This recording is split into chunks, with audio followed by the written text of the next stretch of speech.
Nowhere were times harder during the Depression than in a group of coal camps lining Scott's Run, a creek outside Morgantown. Few of the area's 10,000 residents held a steady job.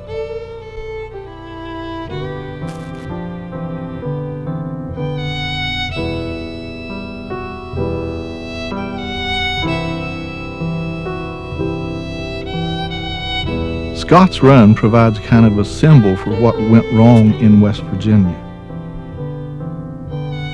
Early in the 20th century, great numbers of people were brought in, both mountaineers who came down from their farms and people from many different countries to mine the coal at the various coal operations along Scott's Run. In time, the Scott's Run companies found difficulty marketing their coal. They found they had too many miners to mine the coal that they could sell. And so you had a situation where there were great numbers of people kind of captured or stuck in an area.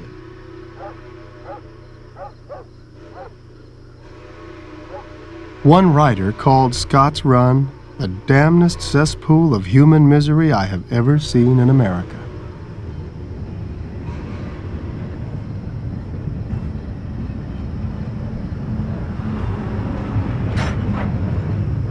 I was 8 when we moved to Scott's Run.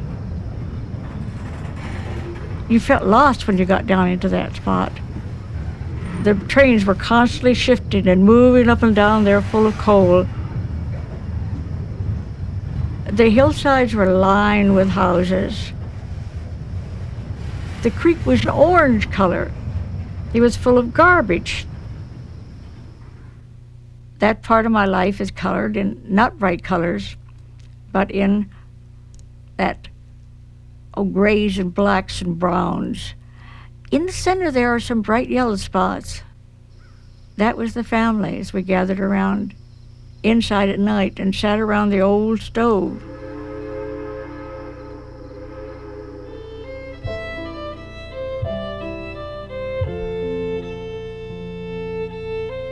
December 8. Went to the store to get some bread for a family of 6 children that had nothing to eat. The father has been out of work for 2 months. Only 2 of the children have shoes. The mother has been married 5 years and is 20 years old. Oh, the pity of it.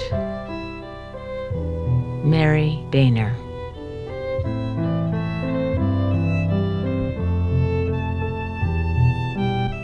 22-year-old Mary Boehner, the bright, energetic daughter of a Presbyterian minister in Clarksburg, had dreamed of doing social work overseas.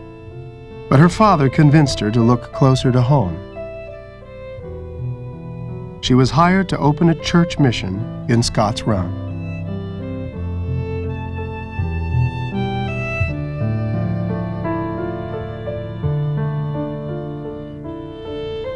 My mom was really shocked. She had never seen so much poverty. Newspapers on the walls. No clothes for kids, no shoes. Sickness, bed bugs. She would wash lice out of people's hair, children's hair, after she got to know them better. Hopelessness. There was no food, no money. I mean, if you lost your job, you had nothing. There was no hope.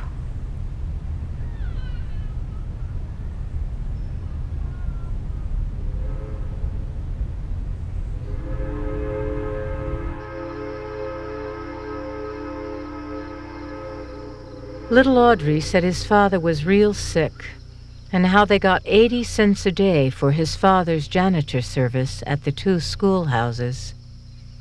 Now little Audrey has to do the janitor service. Once in a while, food gets scarce, he said. When I think of my $30 budget a month for meals, I feel like 2 cents.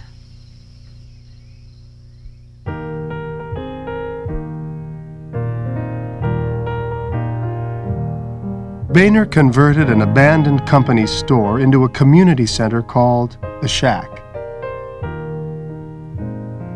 She turned a walk-in refrigerator into a shower, filled dusty store shelves with books. Boehner taught children about health and nutrition, formed a community choir, and created the county's first black Girl Scout troop.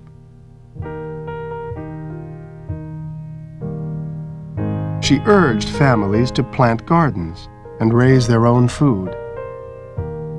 But when Boehner asked coal companies to donate seeds, they refused.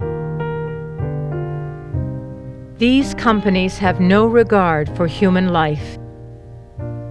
They tear men to pieces, then let them go to die.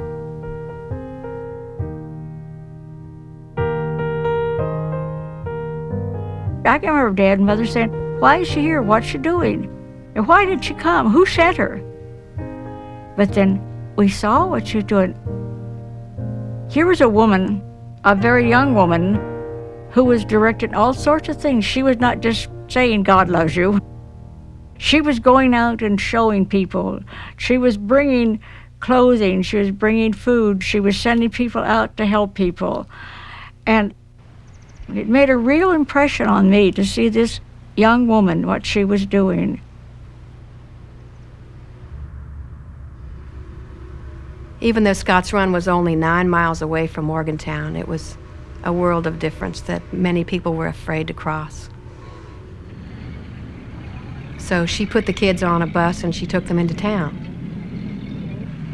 And one of the people told me much later, he said, "When your mom took us to have lunch at a restaurant, we were very scared. And she taught us that we could do this. And this was the first time we'd sat down and ordered from a menu, but we were all very scared." She made them believe in themselves. She gave them new opportunities.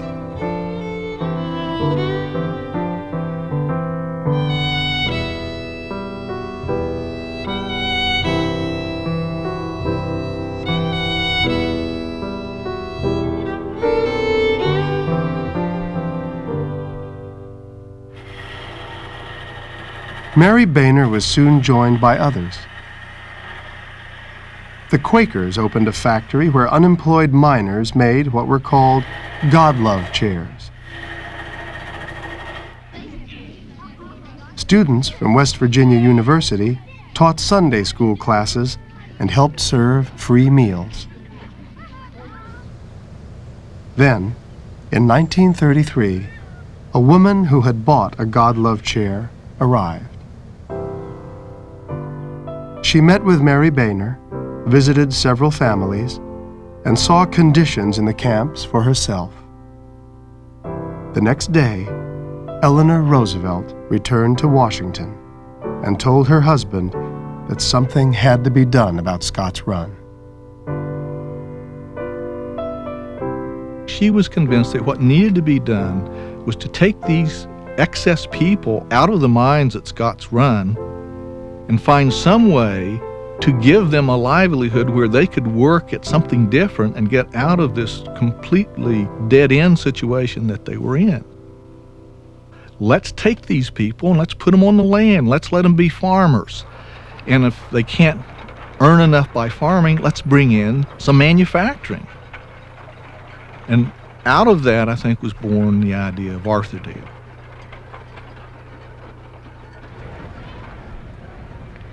President Franklin D. Roosevelt put his wife's idea into action.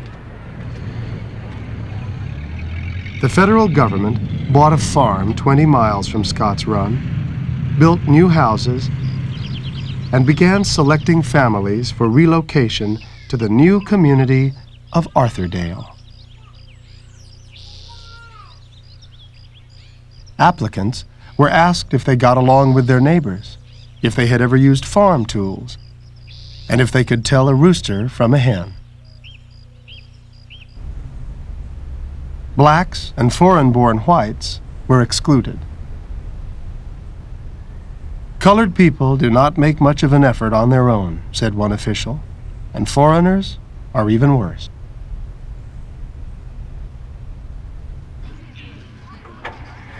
Families from Scott's Run began moving to Arthurdale in the summer of 1934. The day that it came real to us was when the truck came down to pick up our furniture and take us up on the hill. And we got up there, and there was this little white house. All around it was green grass. There were trees behind it, silhouetted against the most beautiful blue sky. Our lives changed completely overnight.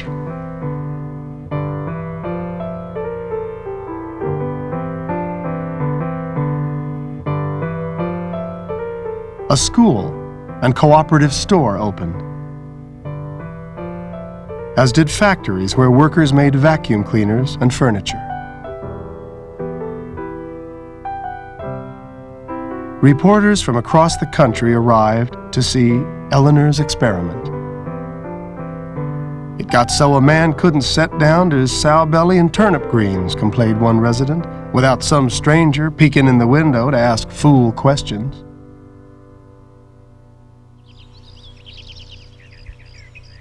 Arthurdale was the first of nearly 200 New Deal resettlement projects, but its planned economy fizzled. Factory goods weren't profitable enough. Food production less than what was needed.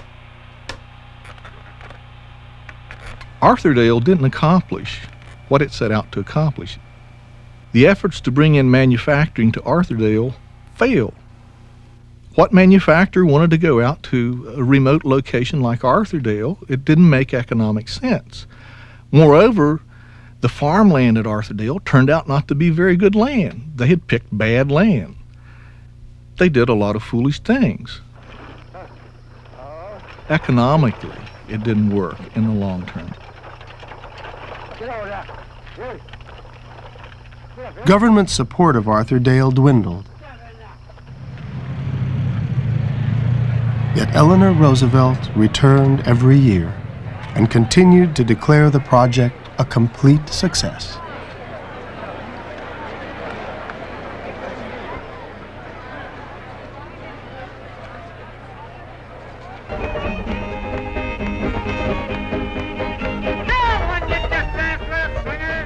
She cared.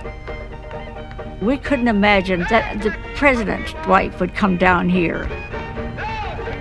You couldn't love her enough.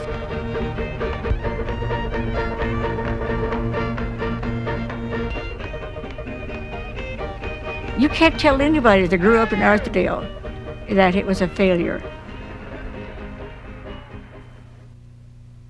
No, it was our savior. We really got the good life. It depends on what you call the good life. But a good life is having shelter and clothing, food. Our dream was to have a home of our own. It was a success for us.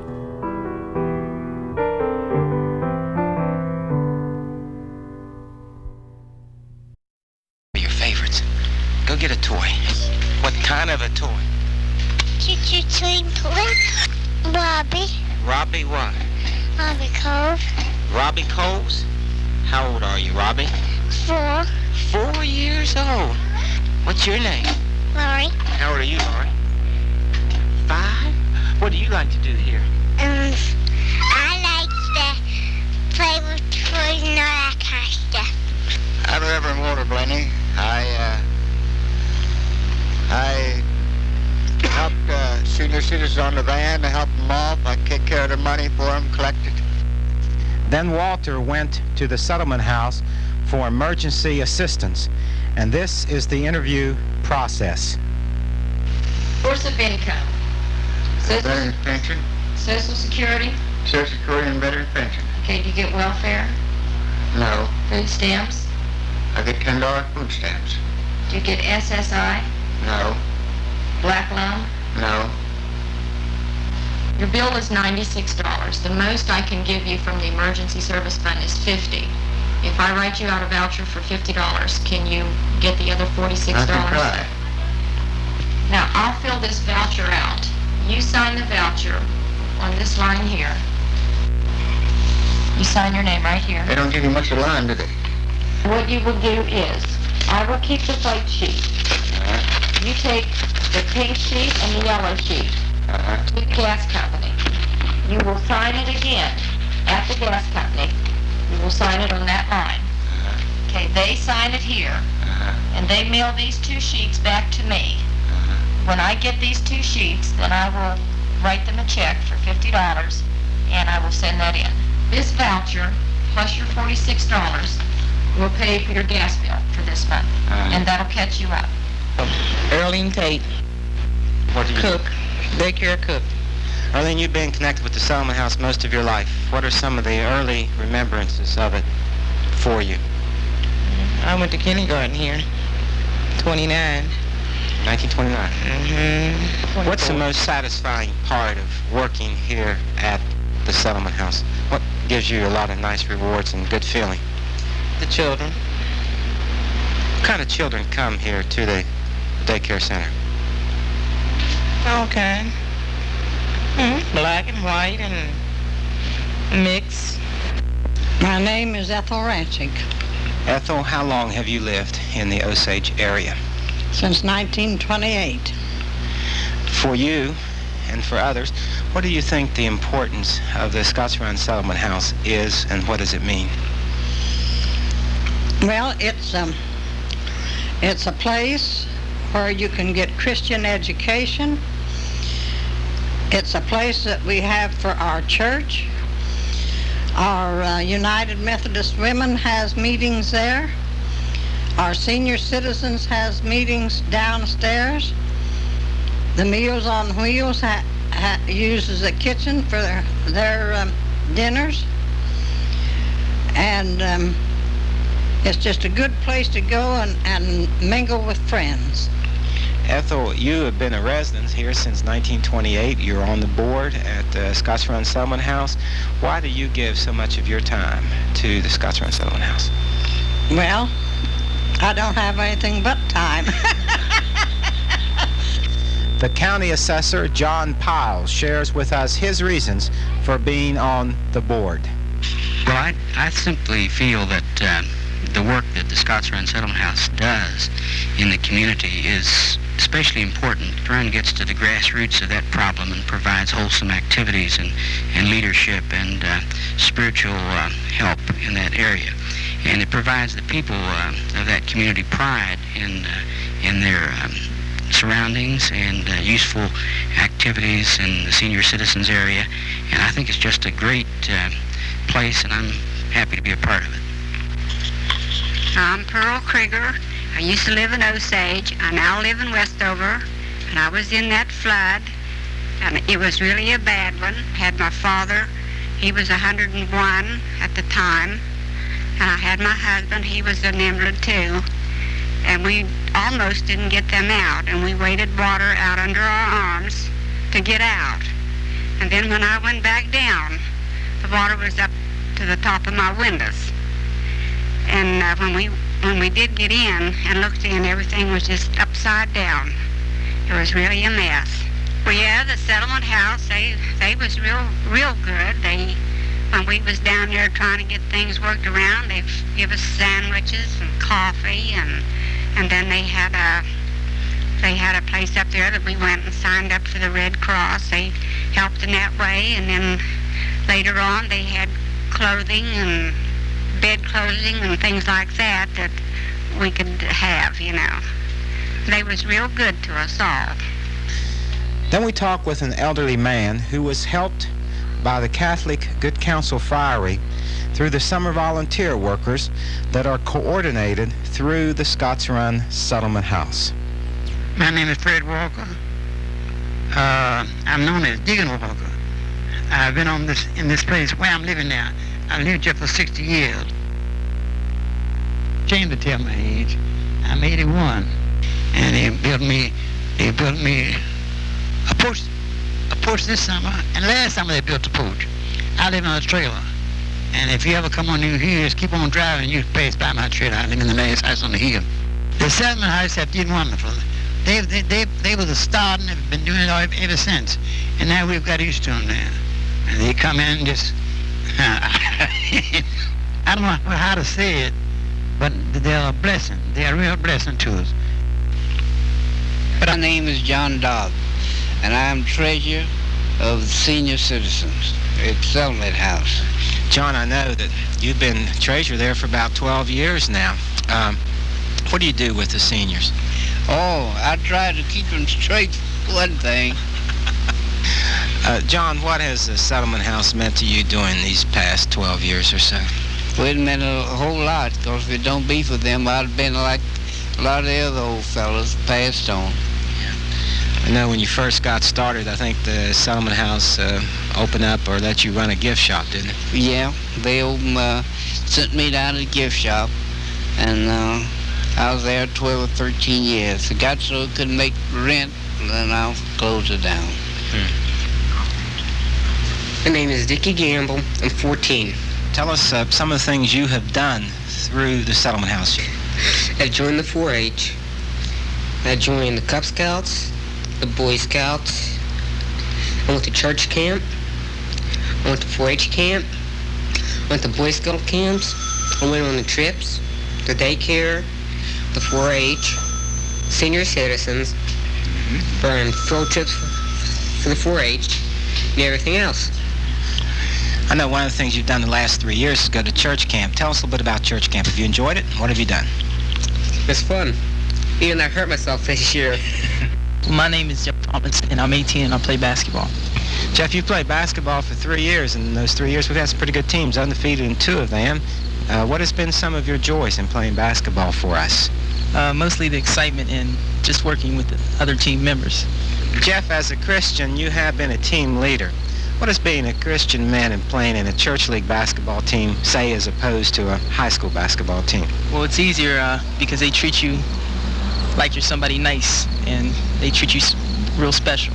And a high school team is all right, but it's a little harder because the coach treats you a little rougher. He doesn't treat you more individually as a player. Talking to a person from the Meals on Wheels, could you share us your name and why you participate in the Meals on Wheels program? I'm Helen Lawless, and I'm from the Riverside Methodist Church. And I do this work because I am thankful for my good health and being able to get out and help others. How long have you been doing this? 5 years. Snow, sunshine, rain? Well, no. The other lady and I that do this together only do it 4 months out of the year. And we quit in the last of December because we're afraid of the snow. Then we talked to a woman who came to the Settlement House for a prayer and Bible study group, and these are her comments. And how did you happen to come here? Oh, I read the newspaper and I read the calendar, and it said you were going to have a prayer. And I think, well, I'll go pay my bills and go over. Tell us a little bit about yourself so we might get to know you. Well, I've been a widow 10 years. I live at National. I've lived there 53 years. Barbara Smith from Bethel United Methodist Church. Carolyn Statler from Bethel United Methodist Church. Hey, Barbara and Karen, what have you brought to the Settlement House today? $200 worth of groceries. 200. What are some of the items that you brought that are here? We have canned goods, detergents, soap, macaronis, things people can use. How did you raise the $200? Women's Society, we took an offering up in our church. Is that right? And who's your pastor? Charles Flint.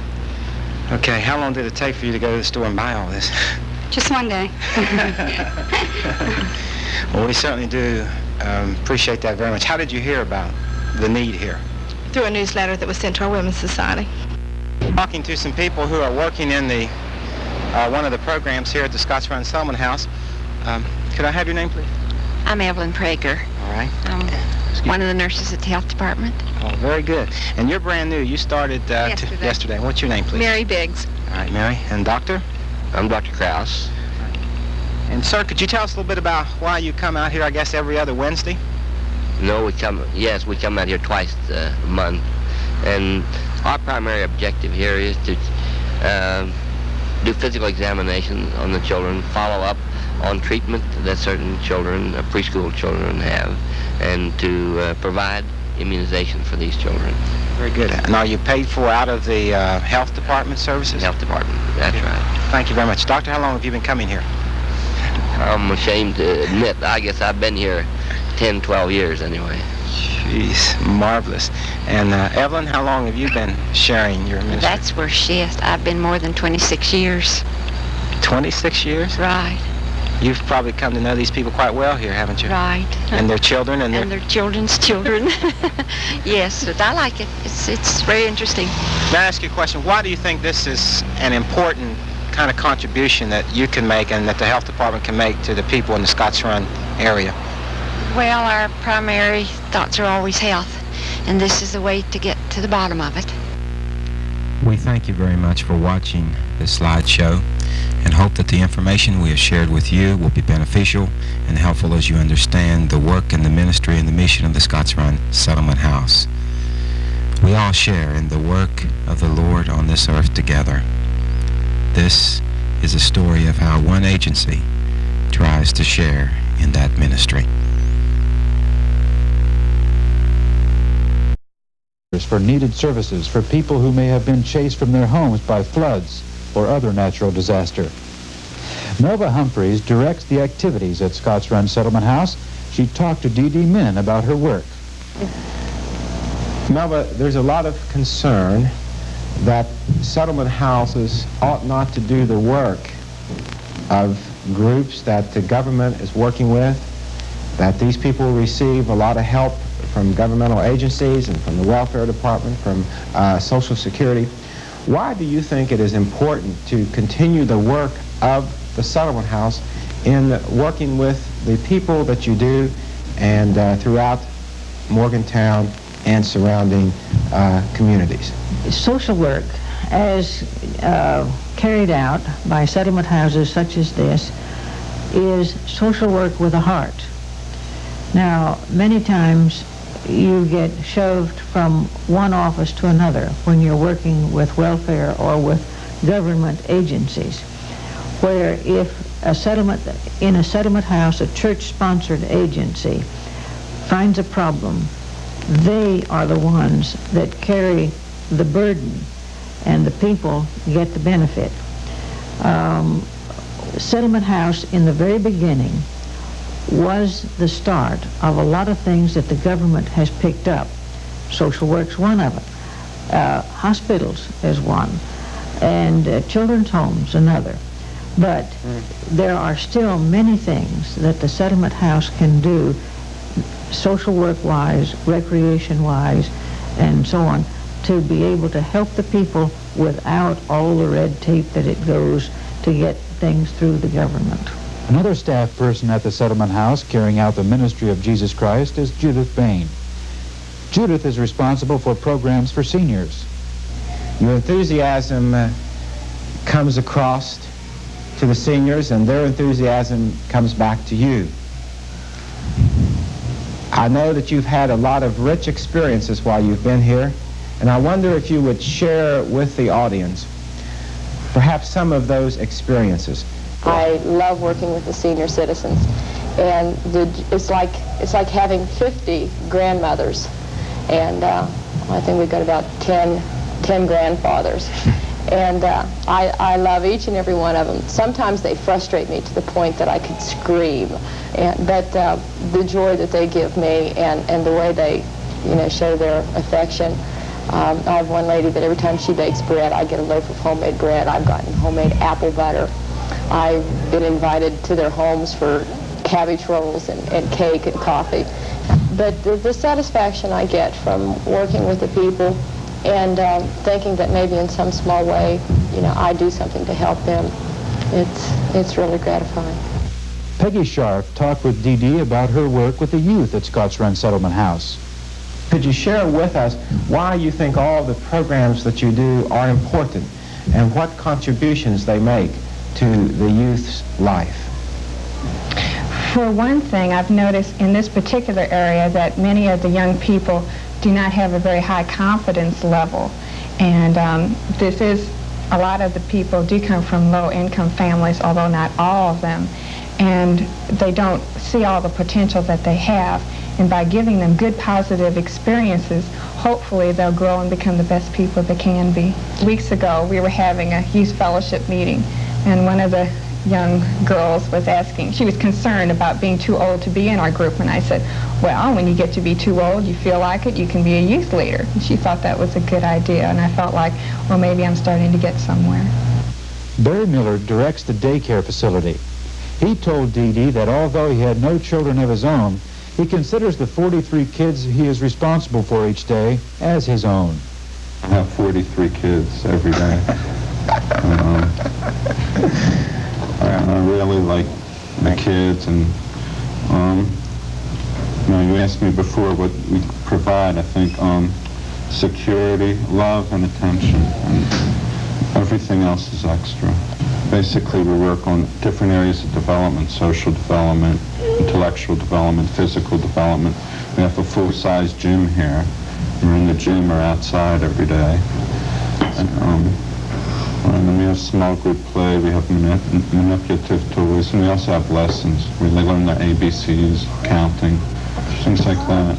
We're the helping hand. Jesus came into the world to help the oppressed and the blind and the sick and so on. And this is more or less what a settlement house is doing. There are many ways you can be sick. There are many ways you can be oppressed. And as Jesus said in that passage of Scripture, today this is being fulfilled in your ears. So it is today that it's being fulfilled in and through our activities. And then he said, inasmuch as ye have done it unto one of the least of these, my brethren, ye have done it unto me. And as we offer services to the people, we're offering Jesus' helping hand. The people working at Scott's Run Settlement House in Osage, West Virginia, give us a good example, don't they, of what can happen to people's lives when they follow the teachings of Christ, do God's will, and just plain love other people. I hope you've learned as much about faith as I have this morning on Faith Alive. Next week, we talk about the Christian faith as magnificent madness.